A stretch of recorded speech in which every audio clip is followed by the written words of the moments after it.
Go where your best prayers take you, unclench the fists of your spirit and take it easy. Breathe deeply of the glad air and live one day at a time. Know that you are precious and learn to trust. Amen.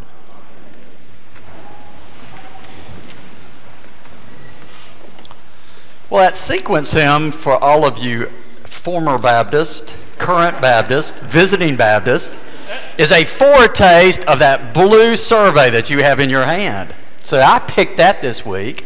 So literally, I want you to, Jason, EJ, the choir really invite you to help us kind of guide our music. Don't not do it. Double negative. Fill in that blue survey today. If you don't want to listen right now, fill it in now. I don't care. It won't hurt my feelings. Well, it might, but anyway.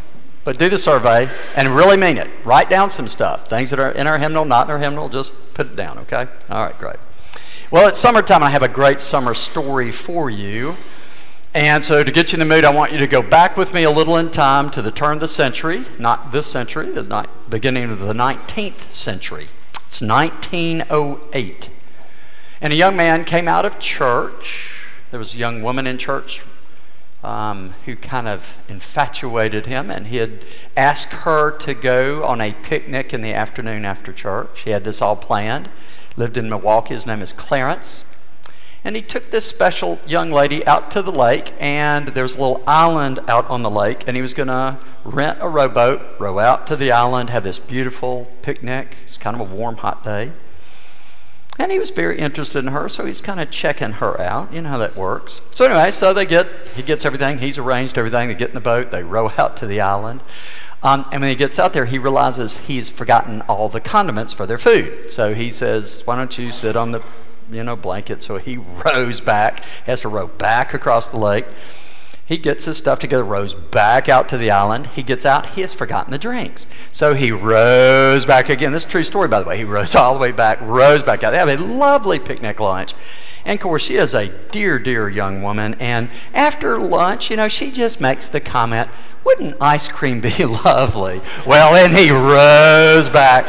They have a little concession. He rows back over. By this time, he is soaking wet. He's perspiring. His suit is drenched. And he decides two things. One, he's going to marry that girl. And no joke, he does. And the second thing is he goes to his machine shop. This is 1908. Goes to his machine shop, this fledgling machine shop. And he gets this young man named Arthur to help him. And he says, you know what we're going to do? We're going to figure out how not to row a rowboat. His name was Clarence Evinrude. Name sound familiar? Mm-hmm. And they made the first it was very, very simple mechanical motor for a boat. Evinrude. Arthur, that young man that was helping him, by the way, his name is Arthur Davidson. He kind of did Harley Davidson. Anyway, just a little fun this morning. I just want to pique your energy, your attention, to show you something that you miss, that we all miss. We work so hard, we slave so hard, we grind so hard, we're down so hard, we're serious so hard, that often it's when we're not in that place that great things happen. Frivolous, easy afternoon, a picnic, comes up with a literally life-changing for him, for all of us. Those mechanical steps go one upon the other.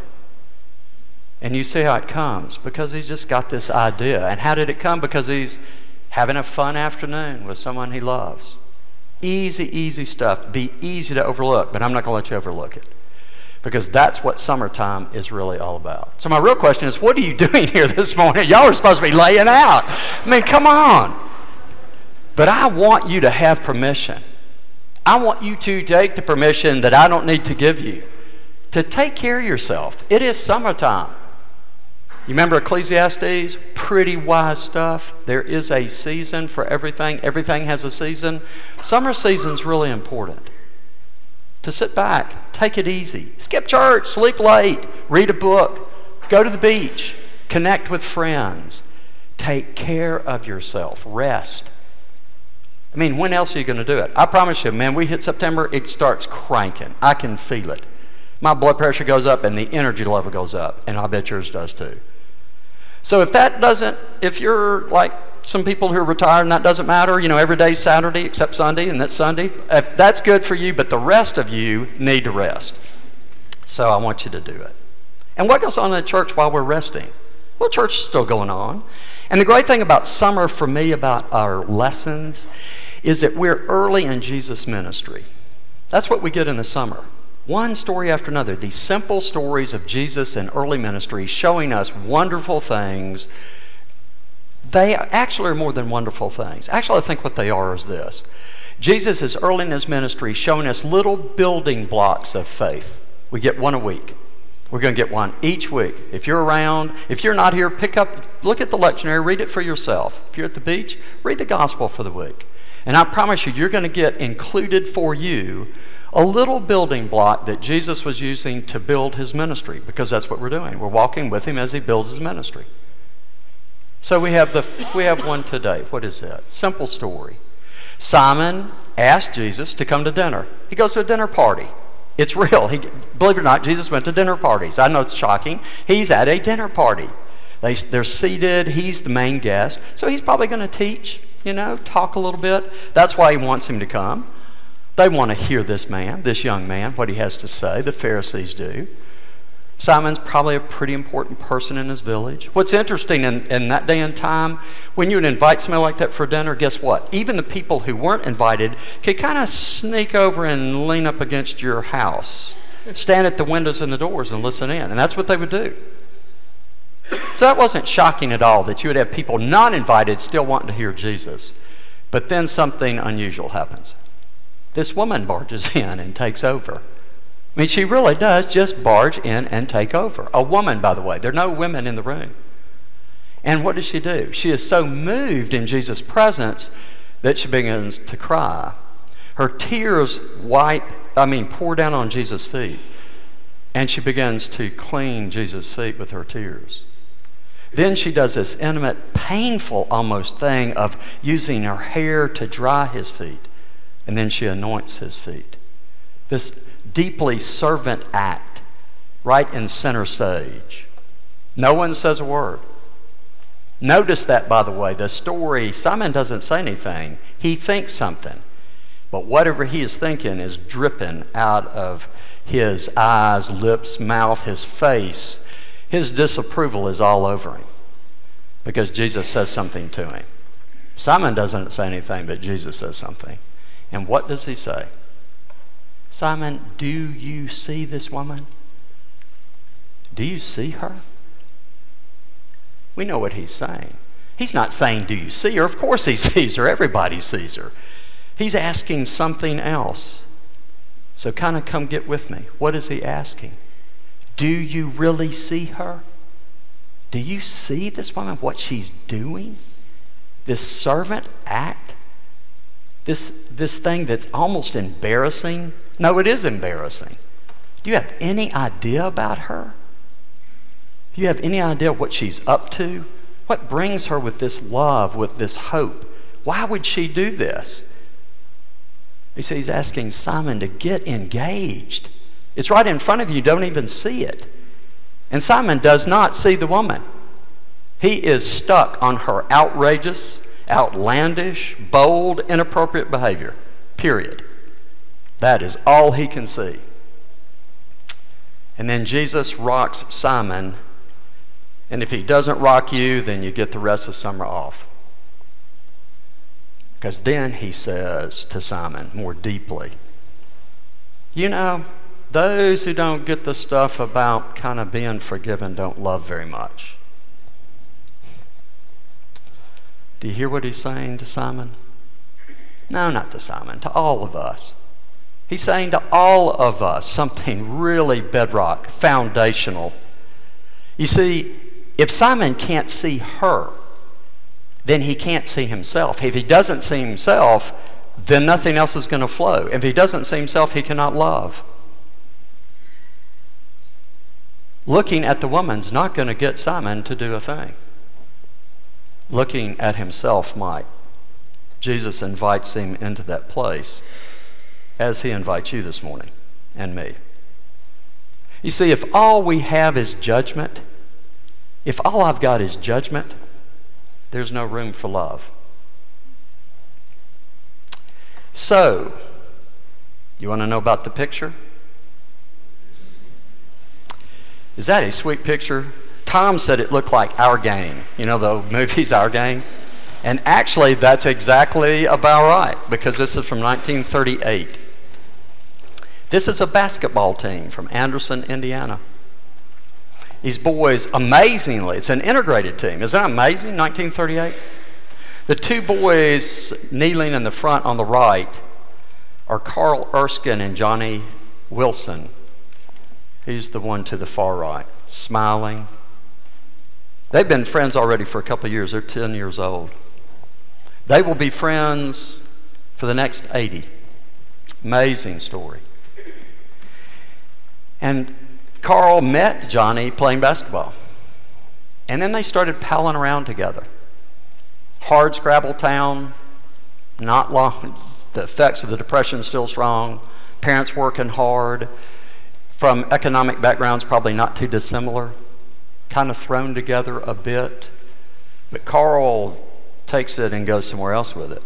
Because he starts hanging out with Johnny, and so things like this happen. When they go to the YMCA pool, Carl can get in and Johnny cannot.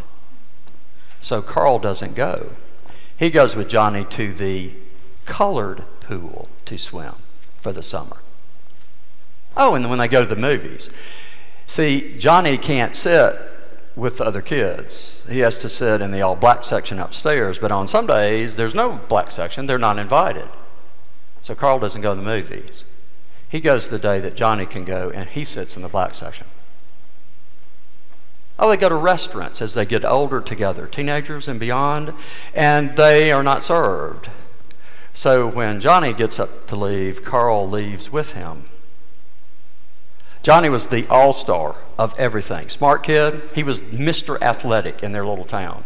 He helped them win the state basketball championship and won Mr. Basketball for the state of Indiana. And so when scholarship time came around, he was hoping to go to Indiana University. He did not get a scholarship. Didn't even return his calls or his letters. Carl got in. And you know why? Because he's black. They weren't giving any black kid, any black boy, regardless how good he was, a scholarship. Well, Johnny went to a small college. After college, they both wanted to play Major League Baseball. They were great athletes. Johnny had to try out with the St. Louis Cardinals. He was by far, history proves it, by far the best athlete they'd seen in years. He was phenomenal. And it was one young black man, Johnny, and all these other boys. And when they asked the scout after the trials, well, what about this kid, Johnny? Holy smokes! Have you ever anything? He said, now which one was he? See, black boys weren't going to play baseball. So Carl got drafted by the Brooklyn Dodgers and went on to Major League career. By the way, he's in the Hall of Fame. And then Johnny, he did this weird thing. He read something in the paper. They were doing this. He's a good basketball player. They were doing this thing called the Harlem Globetrotters. So he tried out and he became a Harlem Globetrotter for his career. Then they both went back home to their hometowns and lived good lives. Still friends after their basketball and baseball careers. Oh, and this funny little thing happened along the way for Carl. He was playing pro ball, and they finally got a black kid on the team, and his name was Jackie Robinson. Guess who became his best friend, mentor, and the person who took care of him on the road? Carl did. He was asked recently when he got a group together to finally commemorate this man while he's still alive, Johnny, as being this phenomenal athlete and great presence in the community. Philanthropic stuff, amazing person. They put a statue up of him and his Harlem Globetrotters in front of the school that they attended. They built a new arena and named it after him. Carl did all the fund drive, pushed it all. And they asked him, so why'd you do this? He said, because he's my friend. And they said, but he's been your friend, in years where black and white people weren't friends. What's all this about? He said, where did that come from that you could do that as a child? And he said, well, I'm not really sure. Maybe it's my family or my church. But he said, all I know is this, that Johnny has always been my brother. just without the blood.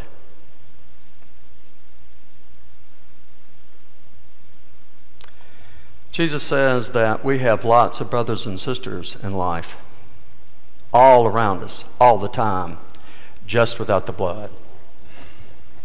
Just without the blood. But they are brothers and sisters, nonetheless. And it's amazing when we can see people as a brother, as a sister, really see them. Do we really see them? Then maybe, just maybe, our judgments melt away. Compassion has a little room in us when judgment melts away. And then compassion can actually turn into love. And you remember, here we are with the basic building blocks. I would say that one of the, if not the, basic building block of faith for Jesus is love. And Paul reminds us a little later, for all of time, a very simple thought. Love can conquer all things. Have a great summer. Amen.